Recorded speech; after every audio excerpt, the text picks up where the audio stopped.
सभी सम्मानित क्षेत्रवासियों के श्री चरणों में मेरा प्रणाम। मैं आभार व्यक्त करना चाहूंगा अखिल भारतीय यदुवंशी महासभा के राष्ट्रीय अध्यक्ष माननीय विजेंद्र सिंह यादव जी का, दिल्ली के प्रदेश अध्यक्ष डॉक्टर आर.एस. यादव जी का, आदरणीय बाबूजी राज बहादुर यादव जी का, यादव सेना के राष्ट्रीय अध्यक्ष जी का, संगठन से जुड़े सभी पदाधिकारियों का, युवा साथियों का, देश के कोने कोने से हजारों किलोमीटर चलकर आए अपने सभी सम्मानित साथियों का, युवा पीढ़ी का मैं अपनी दिल की गहराइयों से हार्दिक स्वागत, अभिनंदन, वंदन करता हूं। आज इस दुख की घड़ी में मेरी पीड़ा को अपनी पीड़ा समझकर दिल्ली के जंतर मंतर जैसी जगह पर आप लोग आवाज उठा रहे हैं और इस आवाज के माध्यम से माननीय राष्ट्रपति महोदय, माननीय प्रधानमंत्री जी को, माननीय गृह मंत्री जी को इस विरोध प्रदर्शन के माध्यम से यह बताने का काम कर रहे हैं कि प्रतापगढ़ के कैबिनेट मंत्री राजेंद्र प्रताप सिंह मोती सिंह शासन प्रशासन पर अपने पद का दुरुपयोग करते हुए अपने दबाव में ला करके, अपने प्रभाव में ला करके मेरा और मेरे परिवार और मेरे साथियों का फर्जी मुकदमा पंजीकृत करके उत्पीड़न कर रही है। इस बात के लिए आप सभी को मैं धन्यवाद ज्ञापित करता हूं और आभार व्यक्त करता हूं। हमारी आने वाली पीढ़ी आप सभी की ऋणी रहेगी। साथियों, मैं आपको बताना चाहूंगा कि प्रतापगढ़ जनपद में नए कप्तान का आगमन हुआ। सबसे पहले मैं नए कप्तान का स्वागत सम्मान करते हुए ये उम्मीद करता हूं कि प्रतापगढ़ की पीड़ित शोषित गरीब समाज को न्याय मिलने की कुछ आशा जग गई है, क्योंकि 1 साल से अधिक रहे पूर्व कप्तान अभिषेक सिंह पूर्व कप्तान सगुन गौतम की ही तरह मंत्री मोती सिंह को पापा कहते थे। आजादी के बाद इतिहास में प्रतापगढ़ जैसे जिले में 2 कप्तान ऐसे आए, सगुन गौतम जी और अभिषेक सिंह जी, जो मंत्री मोती सिंह को पापा कहते थे। ऐसे सम्मानित शिक्षित समाज के लोग, ऐसे पीड़ित शोषित गरीब समाज के लोग, क्या ऐसे कप्तान से आप उम्मीद कर सकते हैं जो पापा कहता हो किसी मंत्री विधायक को? तो न्याय की उम्मीद की जा सकती है? कभी नहीं की जा सकती है। साथियों, मैं आपको बताना चाहूंगा कि अभी माननीय राष्ट्रीय अध्यक्ष अखिलेश यादव के निर्देशानुसार सपा का प्रतिनिधि मंडल, जिसके अगुवा रहे माननीय वासुदेव यादव एमएलसी इलाहाबाद, हमारे प्रिय अध्यक्ष जिला अध्यक्ष छबनाथ यादव जी, विजय यादव जी इलाहाबाद जाकर के अपर पुलिस महानिदेशक इलाहाबाद रेंज श्री प्रेम प्रकाश जी से मिले और मुजाहिदीन की घटना को उनके समक्ष रखा। उनके द्वारा आश्वासन मिला कि इस घटना में जांच करा के जो निर्दोष लोग हैं उनको न्याय दिलाने का काम किया जाएगा। हम लोगों को बहुत उम्मीद है, बड़ी संतुष्टि मिली और संतुष्टि इसलिए भी मिली कि हमारे सम्माननीय अपर पुलिस महानिदेशक श्री प्रेम प्रकाश जी प्रतापगढ़ के 2 बार कप्तान रह चुके हैं। तेज तर्राक कप्तानों में से एक रहे हैं, ईमानदारों में से एक रहे हैं। मैं अपने सम्माननीय अपर पुलिस महानिदेशक से निवेदन करना चाहूंगा कि मुजाहिदीन की घटना को आप अपने स्तर से जांच करा लें। अगर सभापति द्वारा, उनके साथियों द्वारा रौनक सिंह के घर पे गोली चलाई गई हो, पुलिस प्रशासन के ऊपर गोली चलाई गई हो, पुलिस प्रशासन के साथ अभद्रता की गई हो तो मैं कहता हूं कि मुझे फांसी मिलनी चाहिए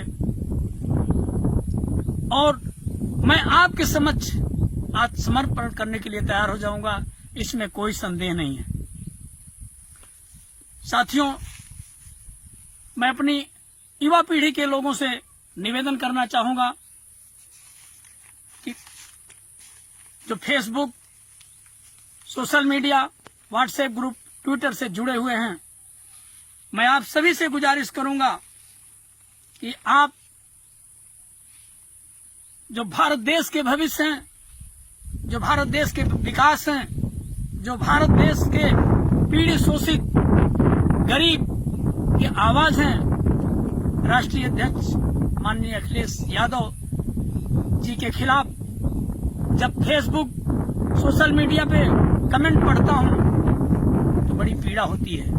मुझे ऐसा नहीं लगता कि कोई अपना ऐसा कमेंट कर रहा है, मुझे ऐसा लगता है कि कोई फेक न्यूज बना करके हमारे राष्ट्रीय अध्यक्ष के खिलाफ ऐसा बोलता है।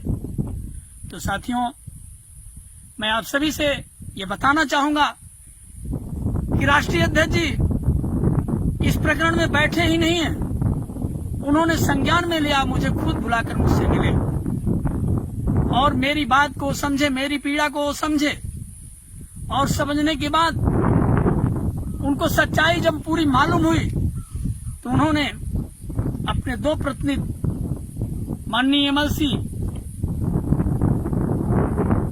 सम्मानीय पुलिस महानिदेशक के पास भेज करके और डीजीपी साहब से बात भी किए और कहा भी कि प्रतापगढ़ में जो उत्पीड़न हो रहा है वो बंद होना चाहिए, ये फर्जी मुकदमे बंद होने चाहिए। सरकार आती जाती रहती है। साथियों, उसका नतीजा सामने है। यहां पापा कहने वाला कप्तान हटा दिया गया है। तो ऐसे ही प्रकरण प्रदेश में बहुत से हो रहे हैं। आप यह मत भूलिए कि सभापति का ही प्रकरण नहीं है, पूरा प्रदेश जल रहा है। पीड़ित शोषित समाज के लोगों के ऊपर जो यातनाएं दी जा रही है सरकार में, एक एक पल की खबर माननीय राष्ट्रीय अध्यक्ष अखिलेश यादव को है और संज्ञान में भी ले रहे हैं, लोगों की मदद भी कर रहे हैं, वो बैठे नहीं हुए हैं। साथियों, मैं आप सबको और भी बताना चाहूंगा, विशेष करके अपने नए कप्तान साहब को और पुलिस अपर महानिदेशक श्री प्रेम प्रकाश जी को 1999 से लेकर अब तक के जितने भी मुकदमे पंजीकृत हमारे और हमारे भाई के ऊपर हुए हैं, श्रीमान जी इसकी आप जांच करा लें। 120 बी और 2 एनसीआर पर मुझे हिस्ट्री सीटर 1999 में बनाया गया। थाना अध्यक्ष मितान राम प्रेमी रहे, मोती सिंह विधायक रहे, उनके दबाव में आकर के मुझे हिस्ट्री सीटर बनाया गया। मैंने इसकी जांच कराई, शासन से जांच हुई और मितान राम प्रेमी के ऊपर दर्जनों धारा में आसपुर देवसरा थाने में ही मुकदमा पंजीकृत है। श्रीमान जी इसकी जांच करा सकते हैं। श्रीमान जी, अगर मैं दोषी पाया जाता हूं तो मुझे फांसी की सजा होनी चाहिए। अगर मैं अपराध से कोई भी संपत्ति अर्जित की है तो मैं कह रहा हूं कि मेरी वो अपराध से अर्जित की गई संपत्ति गरीब, शोषित, पीड़ित समाज में वो बांट दी जाए, ये मेरा खुद का फैसला है। साथियों, अपने क्षत्रिय समाज से मैं कहना चाहूंगा, जो पढ़े लिखे समाज के लोग हैं, मैं उनसे भी कहना चाहूंगा, जिनकी सामंती विचारधारा है, मैं उनसे भी कहना चाहूंगा। 25 साल की मेरी राजनीति होने जा रही है। 25 साल में कोई भी एक क्षत्रिय बताए कि मेरे द्वारा वो प्रताड़ित किया गया हो, मेरे द्वारा उसका शोषण हुआ हो, मैंने उसकी जमीन हड़प ली हो या मैंने उसका सम्मान कहीं गंवाया हो। कोई भी एक क्षत्रिय समाज का व्यक्ति मुझे बताए। 5 साल मोती सिंह विधायक नहीं रहे, उस 5 साल में क्षत्रिय समाज का जो भी पीड़ित मेरे पास आया होगा, मैं उसकी मदद किया हूं और पूरी ईमानदारी से उसकी मदद किया हूं। कभी ये भाव मेरे अंदर नहीं रहा कि ये क्षत्रिय समाज से, ठाकुर समाज से है, ये हमारा विरोधी हो सकता है। फेसबुक, ट्विटर पर, व्हाट्सएप ग्रुप में कुछ ऐसे लोग हैं क्षत्रिय समाज से जो मंत्री मोती सिंह को कहते हैं कि मेरे चाचा हैं। तो मैं उन टुच्चों से बताना चाहता हूं जो भद्दा भद्दा कमेंट मेरे खिलाफ करते रहते हैं, अगर पैसा हो तुम्हारे पास, एक बस खरीद लो और पट्टी ढाकुआ प्रतापगढ़, चांदा पट्टी प्रतापगढ़, या उनकी बसें जिस रोड पे चलती हो उस रोड पर एक बस चलवा लेना, तो तुम्हें तुम्हारे चाचा मोती सिंह का असली चेहरा सामने नजर आ जाएगा। तब तो तुम्हें पता चलेगा कि सभापति अच्छा है कि मोती सिंह अच्छा है। इसके आगे तुम्हें और कुछ नहीं कहूंगा। और तुम्हारी जो भी अभद्र भाषाएं हैं, जो अभद्र शैली है, उसमें मुझे कोई बुरा नहीं है, मुझे कोई बुरा नहीं लगता। तुम अपनी जुबान खराब कर रहे हो, तुम्हारी भाषा तुम्हें जो है मुबारक हो। साथियों, इन्हीं शब्दों के साथ पुनः हमारी इस दुख की घड़ी में पीड़ित, शोषित, गरीब, पिछड़ा, अति पिछड़ा, अल्पसंख्यक, दलित समाज का, अखिल भारतीय यदुवंशी महासभा का, यादव सेना का, सरदार सेना का आशीर्वाद मिल रहा है। मैं आप सभी का आजीवन ऋणी हूं। समाजवादी पार्टी पूरे परिवार का प्रिय जिलाध्यक्ष छबनाथ यादव, पूर्व विधायक नागेंद्र सिंह यादव मुन्ना, पूर्व मंत्री प्रोफेसर शिवाकांत ओझा जी का, पूर्व जिला अध्यक्ष भैयाराम पटेल जी का, पूर्व जिला पंचायत अध्यक्ष प्रमोद मौर्य जी का, पूर्व प्रमुख भाई लाल बहादुर पासी जी का, विजय यादव जी का, पूर्व विधायक साद अली जी का, अल्पसंख्यक प्रकोष्ठ के हमारे जिला अध्यक्ष जी का, संगठन से जुड़े सभी पदाधिकारियों का, सभी विधानसभा अध्यक्षों का, पूरे समाजवादी पार्टी परिवार का मैं आजीवन ऋणी हूं, सदैव आभारी रहूंगा। इन्हीं शब्दों के साथ आप सबको कोट कोट प्रणाम करते हुए अपनी बात को समाप्त करता हूं। जय भीम, जय भारत, जय समाजवाद, जय अखिलेश।